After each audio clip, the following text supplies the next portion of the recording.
Welcome back to r/NeighborsFromHell, where people share stories about their crazy neighbors, and if you're new to my channel, please don't forget to subscribe to join our amazing community, and without any further ado, let's dive right into the stories. The first one is titled The New Neighbors. Well, I had a heck of a weekend that should have been nice and relaxing. To start, I went to visit my parents this weekend, who are both great. My parents live in a fairly expensive and safe public neighborhood that they retired to after a long career life. A nice school in the community, a few community pools, a few trails in the same area, and the average home here is around $1.5 million. But because it is a public community, meaning it has no gate to enter, it picks up crime every few years. Lately there have been break-ins near the top area of the community. When there is crime in a normally safe area, this can put some people on edge, reporting everything. For example, my mom got reported for walking the family dog at 7 PM on the same loop she does every day at the same time for the past 5 years. A bit on me, I am 6 foot, big beard, bald-headed, moderately built, and tend to wear button-down shirts when I'm not working. Where my story begins is just outside my parents' place. Since it is a public community, all the streets are public as well. It is not illegal to park here if you are not a resident. It is just out of the way of anything but homes, so there's not really a reason anyone who is not visiting or living here to park here. I got a brand new Chevy Colorado ZR2 truck and I parked it literally outside my parents' house, visible from their living room window, which is exactly where we were sitting and talking. I would say about 45 minutes later, a tow truck pulls up and starts hooking up to my truck. I ran out yelling obscenities. The tow truck says they had a call about an illegally parked vehicle. After explaining that it is a public area and it is by no means illegal to park here, I asked for the contact info of the reporting individual. I did not get much, just a first name, which was Karen. Obviously just for the sake of the story. I asked my parents and they gave a fair-sized frown, like they already knew it had to be her. My parents had new neighbors that moved across the street a few months back. I will save some of their stories for another time. I would rather not get too sidetracked. I walk over to the house, see various toys and such all over their front side of the house. A bit messy, but I was a mess as a kid too. Knock knock, no answer. Ring the buzzer, which is one of the Ring cameras. I then hear a bit of yelling at her kids to stop running around, and now I know she is home. So I just kept ringing the door. As I am waiting, I noticed that she has multiple cameras on me, which is important later. She finally answers the door and she asks me what I want, in a kind of Karen-y tone. In a calm voice, because she seemed a bit annoyed already. Why did you call a tow truck on my vehicle? Karen: You shouldn't be parking there. I've never seen you before. It is illegal to park here if you're not a resident. We don't need convicts around here looking for homes to case. OP? Convicts? What the hell? Why the duck would you think that? This is a public street. I can legally park here anytime I wish. I'm visiting my parents and I have a right to park here without being towed. Leave my truck alone or I'm not even going to elaborate. I walked away. Not 10 minutes later, I looked into the window to see 2 boys, maybe 10 years old, egging my truck. I ran outside, grabbed the hose, and sprayed the boys and my truck down. Thank God for a thick wax coat. Guess which house those 2 boys ran to? I decided to leave it be. I am leaving in 30 minutes anyway. 50 minutes later, a police officer walks in front of our door. I open and talk with the officer. PO: Is that your truck? OP: Yes, it is, officer. PO: We received a report that the owner of that truck was driving recklessly in the neighborhood and almost ran over 2 children. After getting out of the vehicle, he yelled at the children and proceeded to hose them down with a strong water hose. Me: Officer, that's a heck of a story. Would you be interested in coming into my parents' home and we will pull up the cameras while I explain my side of the story? PO: He accepted and we entered the house. While we viewed my parents' cameras and I explained the sequences leading up to the current, I explained the full conversation I had with Karen, including her insinuating that I was a convict and that I partially made a threat. I apologized that I should have caught myself sooner. I also mentioned the multiple cameras Karen has at her door. Police officer: Thank you for your time. I may be back in a bit after I have a talk with your neighbor. 20 minutes and a bit of yelling in the background later. P.O. I have talked with a neighbor about her and her children's actions. Will you be interested in pressing charges for the destruction of property? Me? No, officer, they are just kids, likely doing what Karen told them to. Were you able to check her cameras? P.O. Alright, no, she denied access. She should not be bothering you again, but if she does, please don't hesitate to call the non-emergency line and ask for myself directly. I left not long after. So far there hasn't been any retaliation against my parents. And Ripe Stars, if you enjoy the Neighbors from Hell stories as much as I do, I would really appreciate it if you could like the video and maybe even go the extra mile and post some star emojis in the comments if you want to support my channel. Thank you so much for your amazing support. It helps my channel tremendously and makes me very happy. Thank you so much. And the next one is titled, I told you there was one rule. To preface, I would like to apologize for the length of this tale, but in my humble opinion, it is worth the read. Trigger warning, in the course of this story I went to the restroom in my backyard. I had what I felt was good reason to, and precisely no one would have seen me doing so if they weren't an entitled twerp. This story begins with myself and my dog in the backyard, to which he had been banished because the inside of my house was being painted. Dogs and wet paint are a thing that don't mix well at all, and bath time for my pupper is akin to all-out war. I'd say the nuclear option, but that's reserved for when he must don the cone of shame. While we were outside killing time waiting for the house to be dog safe again, I discovered I very much had to go to the bathroom, and since my backyard is pretty well secluded and only visible really from above or by someone who's way up into my yard, I decided to go then and there. After the sigh of satisfaction and before the stream had finished, I heard a very high-pitched whining sound, and when I looked up to see what the sound was, I saw a quad-rotor drone floating above my backyard, presumably watching me. I don't really have a shy bladder, so I finished what I was doing, put myself away, and went back to my regularly scheduled dog entertainment programming. Later that day after dinner, there was a knock on my door, and upon opening, I saw a very uncomfortable looking police officer. He asked if I could step outside to speak with him, and I did so. He then asked me if I had urinated in my yard recently, and when I raised an eyebrow and sort of looked at him like, seriously? He clarified that someone had called in and reported me for doing so, and the report has to be investigated since I live so close to a school. Close as the crow flies, there is a patch of swamp between my house and the school that is not easily navigable. With a car, it is closer to a mile to actually get there, and I confirmed that I had and showed the officer where I had done so, and then told him that the only people that had seen me was my dog and someone flying a drone over my backyard, and I was reasonably sure my dog had not phoned the police on me. The officer thanked me for my explanation and said I very likely was not in trouble, but he would take it as a favor if I just used the toilet for the time being.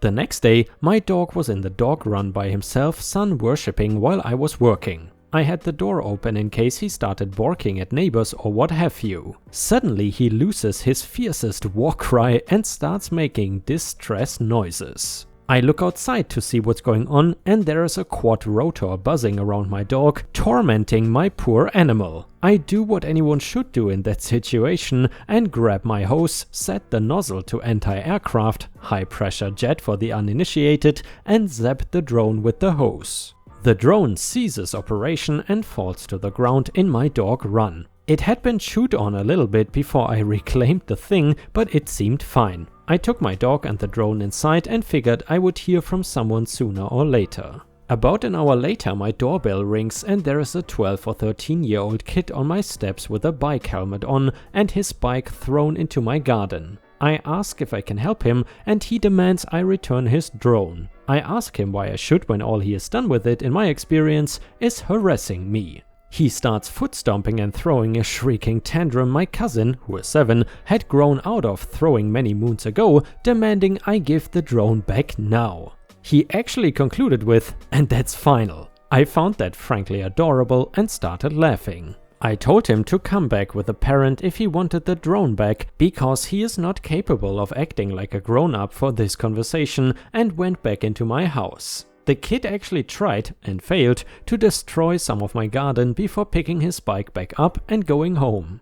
Around 6 o'clock that evening, there is another knock at the door, and the kid is back with a man who is a little bit older than I am. I think he knew his kid was full of it, because he sheepishly asked me if I had robbed his son and stolen his drone. I smirked a little bit at this and told him exactly what his son had done with that drone and how it happened to come into my possession. His face could not decide between chagrin and fury, and he turns and asks his son if this is really what happened, and his son just starts bawling because he knows he is caught, and the dad says, "When I bought you that drone, I said there was one rule: you don't bother people with the drone." The dad apologizes on his son's behalf and says I can keep it. The kid emits a squawk of indignation and fury and says, "I'm telling mom." And there's a bit of a scuffle between them while the dad wrangles the kid back into the vehicle they arrived in, and then the dad comes back and gives me his cell number with instructions to text him if his ex-wife should darken my doorstep. I said I would and waved goodbye, mostly to needle the kid because the twerp had it coming. A few days later, around lunchtime, I heard an ominous bang sound followed shortly after by pounding on my front door, not knocking, but pounding. As I got closer to the door, I could hear high-pitched shrieking and I connected some dots. Before opening the door, I found the drone dad contact in my phone and texted, "I think she's here." And then I opened my door and was greeted with the sight of an extremely irate, slightly younger than usual Karen. When the woman sees me, she starts screaming at me for stealing from her precious boy and how I am just the worst human being to grace the face of the earth in her estimation. She's got quite the head of steam worked up, and I can see almost immediately that I'm not allowed to talk, so I decide to pour gasoline on this fire and send a follow-up text. "I can see why you got a divorce." Right when I hit send, this woman slaps the phone out of my hand and onto the ground and demands I look at her while she is talking to me. I go for a non sequitur and say, "At me." This startles the Karen long enough for me to clarify. Talking at me. This is not a conversation. It's worth noting that it was about 12:30 p.m. and this woman had Merlot breath so strong I felt like I was getting a buzz just being yelled at by her. She lets out a squawk and starts to puff up like a blowfish, readying another verbal salvo when I hold up a finger, stoop to grab my phone, and then speed dial the police non-emergency line on my phone because it is pretty obvious how this is going to go. When she demands to know who I am calling, I tell her calmly that I am calling the police. Her response was, and this is a direct quote, "That's good. Let's see how the pigs deal with a mosquito-dick weasel like you who steals from children." The operator actually heard that, and bless this woman's heart, she actually said, "I think I understand the nature of your call. Can you give me the address where this is happening?" I did, and the operator thanked me and said a response was on the way. While I was talking to the operator, I got a reply from the dad. "Oh God, tell me she's not drunk." Deciding I didn't need my phone slapped out of my hand again, I just sent a thumbs down reply to the text and settled in to get yelled at incoherently until backup arrived. It wasn't all that long in coming, maybe 5 minutes total, before the boys in blue showed up.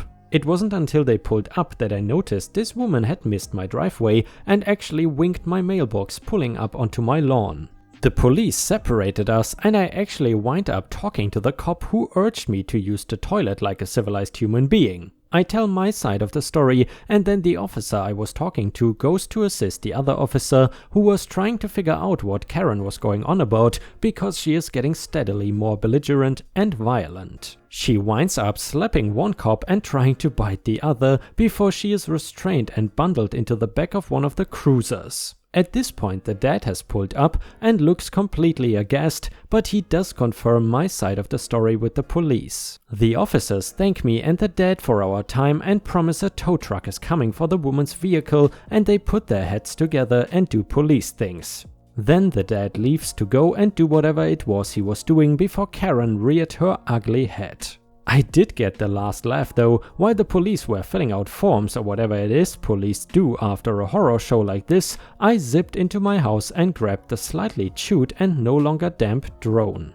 Making sure Karen was watching, I sauntered over to my trash cans and tipped the piece of junk in and dusted my hands off before walking back inside. I had already confirmed the drone was dead from getting hosed. I was going to throw it out either way, this just made me happy.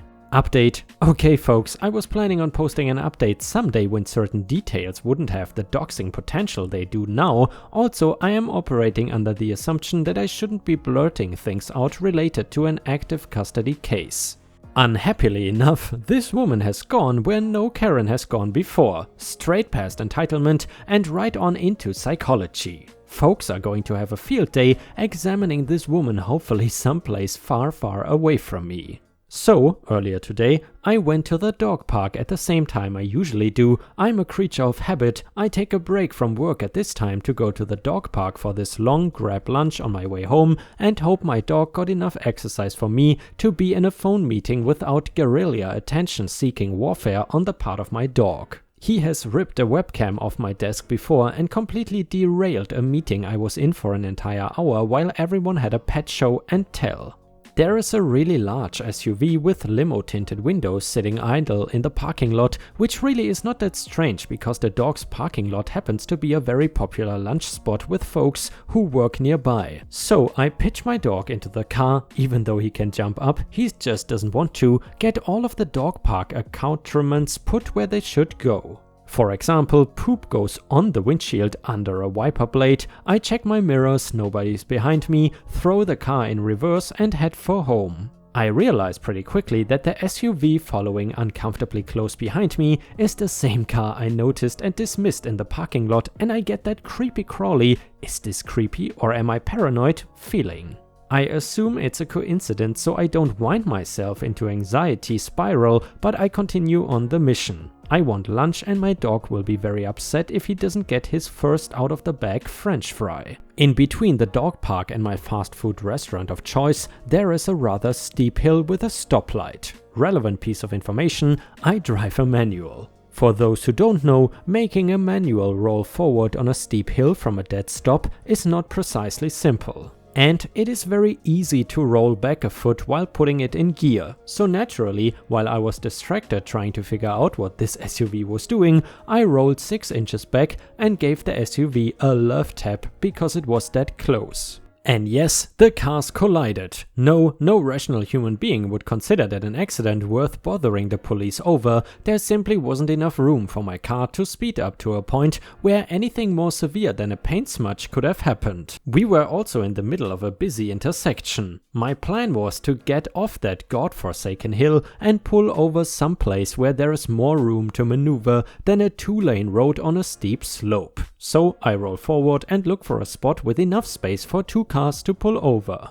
Before I make it a car length, this SUV has started to lay on their horn and flash their high beams at me repeatedly. I proceed with my plan because road safety is a thing they teach in driver's ed. I pull in and exit my vehicle, bracing myself for whatever it is that is coming, and the SUV proceeds to sit there. No doors open, the car just ominously idling. It is a tall enough SUV that I cannot really see over the hood very well, and I'm not going to start something by walking around to the side of the car. A few minutes pass and then 2 police cruisers roar up to us with sirens on and moving at an alarming pace for a run-of-the-mill not accident. The 2 officers block both of our cars in and exit their respective vehicles with weapons drawn. I put up my hands and start pretending I'm a statue because what the actual fluff is going on.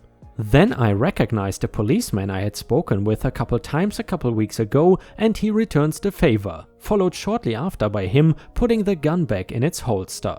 While I am slowly unfreezing and trying to determine if I just wet myself, he turns to the other officer and says some numbers or something, which I guess in cop speak means nobody is actually in danger here. His colleague then puts her gun away as well. The policeman I recognize says they got a 911 call about me road raging and fleeing the scene of an accident. I said nope, I was just leaving the dog park with my dog in the car and the SUV, who was much too close behind me, got a love tap. SUV started beeping and flashing like a psycho once I started driving to find a safe place to pull over and has just sat there since. Officer, with all due respect, if I was going to road rage, I probably wouldn't do it while my dog is unbuckled in the back seat. Cop I know looks at other cop, she nods and they proceed over to the SUV. I think in situations where violence was reported, they work in tandem rather than separately. I don't know. When the officer reaches the SUV's window, the window rolls down and his jaw drops. And then, I kid you not people, he actually facepalmed. A woman starts screeching about how I rammed her car in reverse and then tried to escape.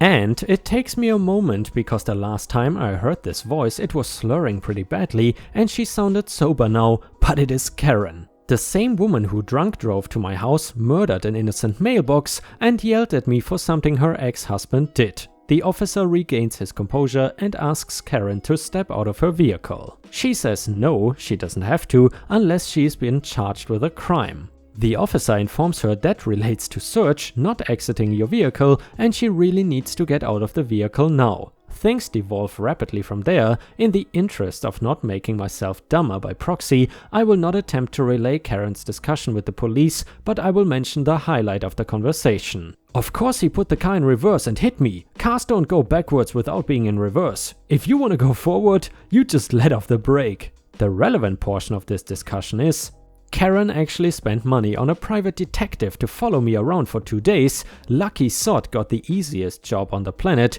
Once she knew what my daily habits were like, I don't go out often, #quarantine life, she took it upon herself to actually follow me anytime I went out, but never so close. Why did she do this? To gather evidence that would discredit me as a witness in her upcoming custody case.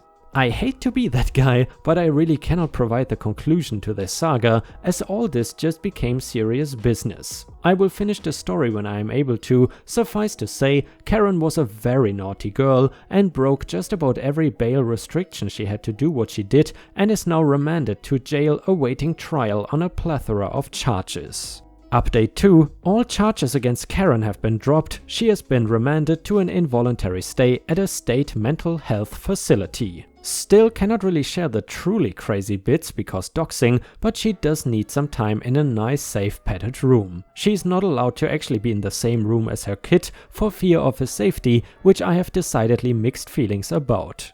Responsible dad has permanent custody of the kid until Karen's been declared safe to re-enter society, or however you term someone who was once nuttier than squirrel crap being let back into the general population. Hopefully she gets her head back on straight and leaves me the hell alone. And truth be told, Ripe Stars, this has to be the craziest Karen story I have ever heard on Reddit. Have you ever had to deal with any crazy people like this in your own life? If you have, please feel free to share your story on r/ripestories on Reddit or in the comments of this video. Your stories are very much appreciated. I really enjoy them. Thank you so much.